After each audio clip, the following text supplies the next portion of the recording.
మీ అందరూ కోరసులు అలా ఆశ్చర్యపోకండి. నేను చెప్పింది నిజమే.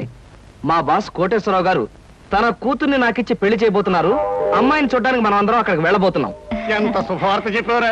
హిందుస్థానీ మాల్ కలిసి కర్ణాటక మలై మారుతరాగం కలిపినంత ఆనందంగా ఉందిరా నాకు. మన కృష్ణ అదృష్టవంతుడని నాకు ఎప్పుడో తెలుసండి. అబ్బా, అదృష్టం గురించి తర్వాత మాట్లాడదాం, ముందు బయలుదేరండి. అలా ఎక్కడికి రా అలా బొచ్చు పీకిన కోళ్ళలాగా రెచ్చిపోయి పరిగెడుతున్నాం? ముందు నేను చెప్పేది వినండి. పెళ్ళైన తర్వాత మాట ఎలా ఉన్నా ముందు మనం కొంత స్టేటస్ మెయింటైన్ చేయాలి. నేను చేస్తాను రా. ఏంటి చుట్టతోడా? ఛీ!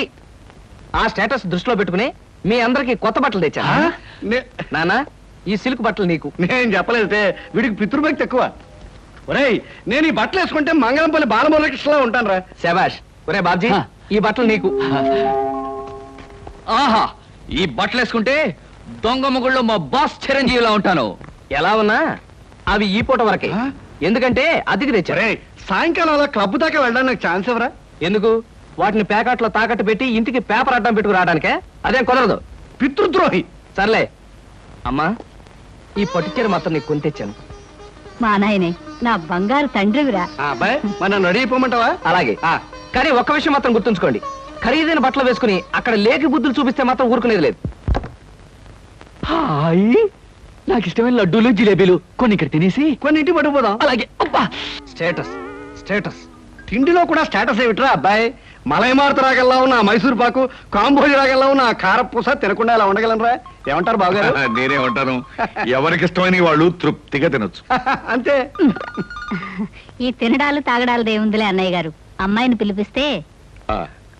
అమ్మాయి సీత. హాయ్ కృష్ణ. హాయ్. నమస్తే అంకుల్. నమస్తే అండి. మహాలక్ష్మిలా ఉన్నావమ్మా. మోడర్న్ లేడీ సొసైటీలో ఉన్న మీరు కూడా ఓల్డ్ టైప్ లో కామెంట్ చేస్తున్నారే మహాలక్ష్మిలా అంటూ. కృష్ణ, అమ్మాయి అనేది ఏమిట్రా? ఏమీ లేదమ్మా, నువ్వు మహాలక్ష్మి అని అన్నందుకు అదో టైప్ గా ఆనందిస్తుందన్నమాట. అవునమ్మా, మీ అంత స్టేటస్ మనిషి మా అమ్మాయిని అలా పొగుడుతుంటే నాకే ఎంతో ఆనందంగా ఉందమ్మా. అంకుల్, మీరు మ్యూజిక్ లో పెద్ద స్కాలర్ అట. కాలంటే ఏమిట్రా? విద్వాంసుడు. అవునమ్మా, నేను అదే. మీ సంగీతం వినాలే. నువ్వు వినాలని అనాలే కానీ ఎందుకు పాడనమ్మా? ఇదిగో ఈ స్వీట్ తినే గానీ లేదమ్మా, ఇప్పుడే అందుకుంటాను. అస్తపది. ఎందుకు ఇప్పుడు అందరినీ అష్ట కష్టాలు పెట్టడానిక? అదేంటి మీ డాడీ మ్యూజిక్ ని అలా కామెంట్ చేస్తున్నారు? అబే, అది కాదు సీత, వాడికేమో వెస్టర్న్ మ్యూజిక్ అంటే ఇష్టం, మా నాన్నగారు ఈస్టర్న్ మ్యూజిక్ లో ఫేమస్ కదా. ఎవడే? అవునవును, పెద్ద అయింది ఓ దిక్కు సంగీతం అయితే ఇతని దిక్కుమాలిన సంగీతం అన్నమాట. Correct correct. థ్యాంక్ గాడ్, మీలాంటి గ్రేట్ పీపుల్ ఇంటి కోడల్ని అయ్యే అదృష్టం కలగడం నిజంగా నా అదృష్టం అని చెప్పాలి. అన్నయ్య గారు, అమ్మాయి మాకు అన్ని విధాలా నచ్చింది. ఇక ఆలస్యం చేయకుండా పెళ్లి జరిపించేస్తే కోడల్ని మా ఇంటికి తీసుకెళ్లొచ్చు. ఆహా, పెళ్లి జరిపించడం బావగారికి క్షణాల మీద పని. ఆ రోజు ఆకాశవంత పందిరి వేయించి ఊళ్ళో ఉన్న అతిథులందరినీ ఆహ్వానించి ఘనంగా మరీ పెళ్లి జరిపిస్తారు. మా వాడు జరుగు చేసినట్టుంది. కాకపోతే ఆ రోజు బాలమురళీకృష్ణది, నాది, ఓ ఎంఎస్ సుబ్బలక్ష్మిది కచేరీ పెట్టించారంటే వచ్చిన అతిథుల చెవుల తుప్పులు వదిలిపోయేటట్టుగా ఘనంగా కచేరీ పెట్టి. ఇదెక్కడ గొడవండి? పెళ్లికి 10 మందిని పిలిస్తే మనం చెప్పిన అబద్ధాలన్నీ తెలిసిపోయి పెళ్లి పీటల మీద మీ అమ్మాయి నన్ను కొట్టి మిమ్మల్ని తిట్టగలదు. నువ్వేం భయపడకయ్యా, నేనున్నానుగా. బావగారు, మా వాడు ఏమంటాడు బావగారు? చూడండి శంకర్ గారు, మీతో ఒక విషయం చెప్పాలి. నాకు కూడా ఈ పెళ్లి భారీ ఎత్తున జరిపించి మీ మ్యూజిక్ ప్రోగ్రామే పెట్టాలనుకోండి. కాకపోతే మా ఆవిడ కళ్ళు మూసే ముందు అమ్మాయి పెళ్లి ఈ ఊళ్ళో కాదు తిరుపతిలో జరిపించండి అని మాట తీసుకుపోయింది. దాందే ఉంది బావగారు, ఏకంగా ఈ ఊళ్ళో ఉన్న వాళ్ళందరినీ 100 బస్సులో తిరుపతి తీసుకుపోయి అక్కడే బ్రహ్మోత్సవాలంత ఘనంగా పెళ్లి జరిపించేద్దాం. నేను కచేరీ కూడా చేసేస్తాను. అలాగే జరుపుతురు గాని, కాకపోతే మా వంశానికి చిన్న శాపం లాంటిది ఉంది. ఆడపిల్ల పెళ్లికి ఎవరిని పిలవకుండా క్లుప్తంగాను గుంభనంగాను జరిపించాలి. అలా జరగకపోతే పెళ్ళైన 3వ రోజున పిల్ల తాలూకు మామగారు గుండాగిపోయి కన్ను మూసేయడం ఆనవాయితీగా వస్తుంది. అమ్ము, ఈ పెళ్ళైతే నేను పోతానా? మరి ఆ శుభం నా నోటితోనే అనకూడదు కదా. అవునవును, అనకూడదు కదా. అయ్యో అయ్యో, అలాంటి మాట వినటమే అశుభం అండి. అలాంటి ఆచారమే ఉంటే పెళ్లి మీ ఇష్టం వచ్చినట్టే జరిపించండి. అమ్మా, అర్థం లేకుండా మాట్లాడుకో. నాన్న, ఓ పని చేద్దాం. ఈ ఆచారాలన్నీ ఎంతవరకు నిజం ఒకసారి టెస్ట్ చేసి చూద్దాం. నువ్వు పోయావనుకో నమ్ముదాం, లేదంటే మానేద్దాం, అంతే. లేదంటే ఏమిటో నిత్యదరిద్రుడా, నా చావుతో ఆచారాలు మీరు టెస్ట్ చేస్తారా? తోడురాగం పడి ప్రాణాలు తోడేయగలం. బావగారు, అమ్మాయి మామగారి విషయంలో ఇలాంటి ప్రమాదాలు ఏమైనా ఉంటే చడి చప్పుడు లేకుండా ఏ చీకటి గదిలోనో అటక మీద పెళ్లి జరిపించేద్దామండి. మరీ అంత అక్కర్లేదండి. మన 1/2 మంది తిరుపతి వెళ్ళి ఆ శుభకార్యం పూర్తి చేసుకుంటే సరిపోతుంది. అలా అన్నారు, బాగుంది. వస్తాం, నమస్కారం.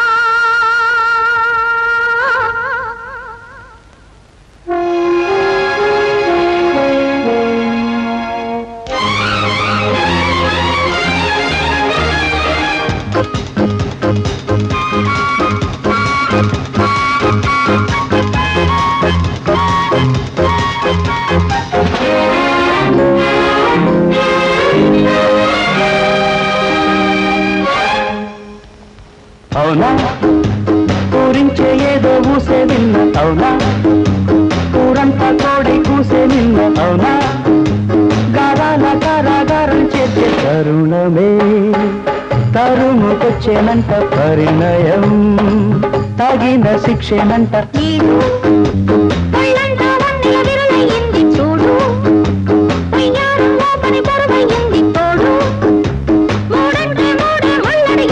అందుకే లగ్న పత్రిక అందుకో రాగమాలిక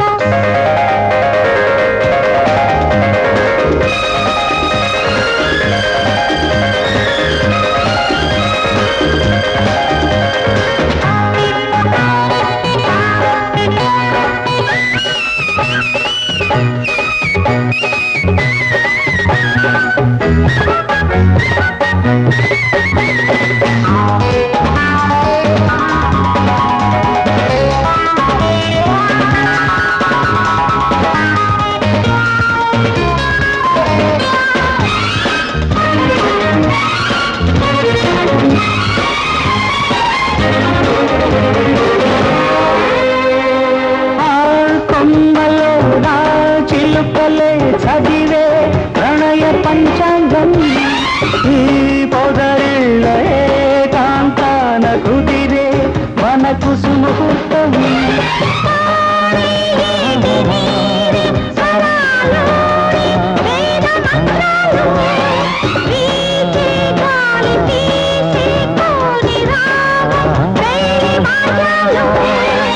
మన చుట్టూ చెట్టు చేమ చుట్టాలు పక్కాలు పన్నీరు అత్తరు జల్లే కన్నె పూల గంధాలు నీలి నింగి దీవెన తెచ్చే నక్షత్రాలే అక్షతలు నీడు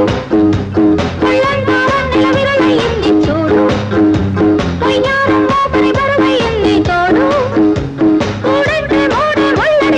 తరుణమే తరుముకొచ్చేనంట పరిణయం తగిన శిక్షేనంట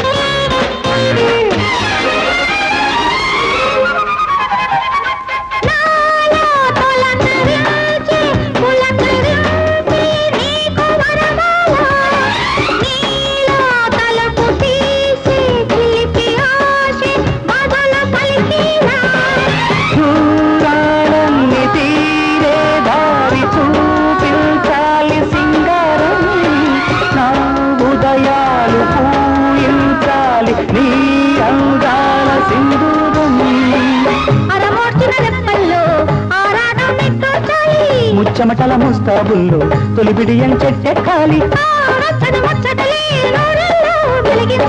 అవునా ఊరించే ఏదో ఊసే విన్న అవునా ఊరంతా కోడి కూసే నిన్న అవునా గారాల కారాగారం చేర్చి తరుణమి తరుముకొచ్చేనంట పరిణయం తగిన శిక్షేనంట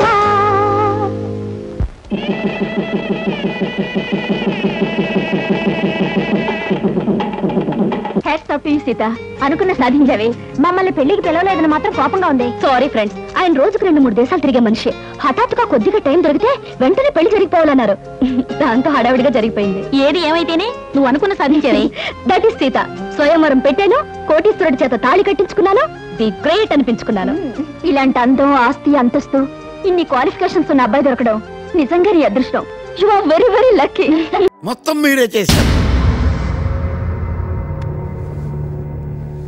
నేనా మొత్తం మీరే చేశారు